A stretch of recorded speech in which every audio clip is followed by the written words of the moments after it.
Congress party గత కొన్ని సంవత్సరాలుగా ఎక్కడ పోటీ చేసినా ఓటమినే చవిచూస్తుంది. అందరూ హర్యానాలో కాంగ్రెస్ పార్టీ గెలుపు పక్కా అని భావించారు. కానీ చివరకు అక్కడ కూడా బొక్కబొర్లా పడింది. ఇందుకు బీజేపీ వ్యూహాల కంటే కాంగ్రెస్ పార్టీ స్వయంకృతాపరాధాలే ఎక్కువ అన్న చర్చ ఆ పార్టీ నాయకులనే ఉన్నాయి. ఇన్ని పరాజయాల తర్వాత కూడా కాంగ్రెస్ అధిష్టాన వైఖరిలో ఏమాత్రం మార్పు రావడం లేదనే చర్చ ఆ పార్టీ నాయకుల్లోనే సాగుతోంది. కొత్తగా ఎన్నికల్లో గెలవలేకపోతున్న కాంగ్రెస్ పార్టీ కనీసం గెలిచిన రాష్ట్రాల్లో అయినా అంత సవ్యంగా జరిగేలా చూసుకుంటుందా అంటే అది కూడా లేదని చెప్పొచ్చు. ఇందుకు ప్రత్యక్ష ఉదాహరణ తెలంగాణ రాష్ట్రమే. ప్రత్యేక రాష్ట్రం ఇచ్చిన తర్వాత 10 ఏళ్లకు కాంగ్రెస్ పార్టీకి తెలంగాణలో ఛాన్స్ దక్కింది. అలాంటిది ఇన్ని జాగ్రత్తలు తీసుకొని తెలంగాణ రాష్ట్రంలో అటు ప్రభుత్వాన్ని పార్టీని జాగ్రత్తగా చూసుకోవాల్సిన అధిష్టానం సరిగా వ్యవహరిస్తుందా అంటే ఖచ్చితంగా లేదనే అభిప్రాయం సొంత పార్టీ నాయకుల నుంచే వినిపిస్తోంది. తెలంగాణలో కాంగ్రెస్ ప్రభుత్వం కొలువు తీరి 13 నెలలు దాటినా కూడా ఇప్పటి వరకు పూర్తి స్థాయి మంత్రివర్గం ఏర్పాటు కాలేదంటే పరిస్థితి అర్థం చేసుకోవచ్చు. ముఖ్యమంత్రి రేవంత్ రెడ్డికే గతంలో ఏమాత్రం పరిపాలన అనుభవం లేదు. ఇప్పుడు ఆయన ముఖ్యమంత్రితో పాటు అత్యంత కీలకమైన హోం, మున్సిపల్, విద్య, సంక్షేమ శాఖలను కూడా ఆయనే చూడాల్సి వస్తుంది. మరో ముఖ్యమైన అంశం ఏమిటంటే పలు కీలక జిల్లాలకు ఇప్పటి వరకు మంత్రివర్గంలో ప్రాతినిధ్యమే లేదు. రెండవ టర్మ్ సీఎం అయిన తర్వాత కేసీఆర్ కూడా కొన్ని నెలల పాటు అసలు మంత్రివర్గం లేకుండానే పరిపాలన సాగించారు.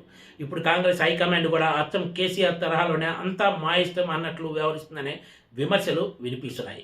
మరోవైపు ముఖ్యమంత్రి రేవంత్ రెడ్డి కూడా మంత్రివర్గ విస్తరణపై సీరియస్గా దృష్టి పెడుతున్న దాఖలాలు లేవనే చర్చ కూడా కాంగ్రెస్ పార్టీ నాయకుల్లో సాగుతుంది. ఇదే అనుమానాన్ని కొంతమంది నాయకులు వ్యక్తం చేస్తున్నారు. లేదు అంటే అధిష్టానంతో ఆయన గట్టిగా ఇదే విషయంపై మాట్లాడి పూర్తిస్థాయి మంత్రివర్గాన్ని ఏర్పాటు చేసుకొని పరిపాలనను గాడిన పెట్టాల్సిన అవసరం ఉన్నా కూడా ఆయన ఈ దిశగా దృష్టి సారిస్తున్న దాఖలాలు లేవనే చర్చ సాగుతోంది.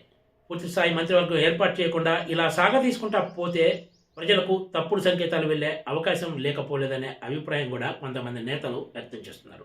అదే సమయంలో అన్ని జిల్లాలకు మంత్రివర్గంలో చోటు కల్పించకుండా రాబోయే స్థానిక సమస్యలను కాంగ్రెస్ ఎలా ఎదుర్కొంటుందన్నది కూడా ఇప్పుడు అత్యంత కీలకంగా మారబోతుంది.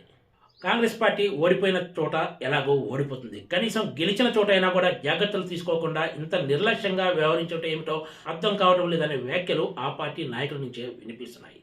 గెలిచిన చోటైనా పక్కా ప్లానింగ్తో అటు పార్టీని ఇటు ప్రభుత్వం గాడి తప్పకుండా చూసుకోవాల్సిన బాధ్యత అధిష్టానంపై ఉంటే వాళ్ళు మాత్రం నిమ్మకు నీరెత్తినట్లు వ్యవహరిస్తున్నారనే విమర్శలు లేకపోలేదు.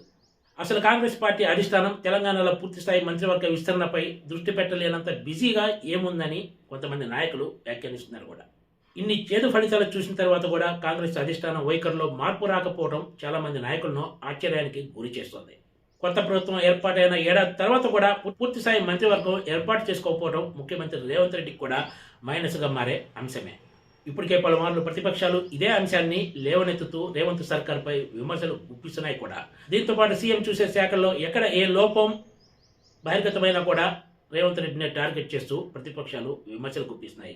అయినా సరే కాంగ్రెస్ అధిష్టానంతో పాటు రాష్ట్ర నాయకత్వంలో కూడా పెద్దగా చలనం లేకపోవడం అందరినీ విస్మయానికి గురి చేస్తుందనే చెప్పాలి. Please subscribe TGTV.